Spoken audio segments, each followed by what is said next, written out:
So you're having trouble getting your dryer wheel off of your dryer motor. You've done everything you know how to do, which is where I was. So I came up with this method.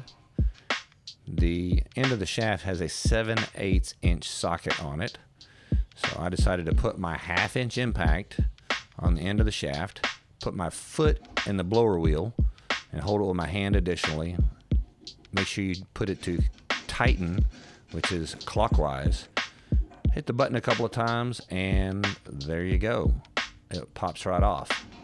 I want you to take a look at this wheel and see how bad I tore it up trying to get it off. It's pretty torn up.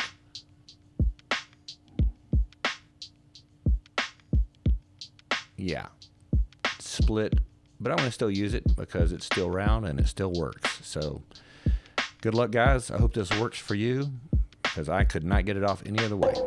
Be sure to like and subscribe. Thank you so much.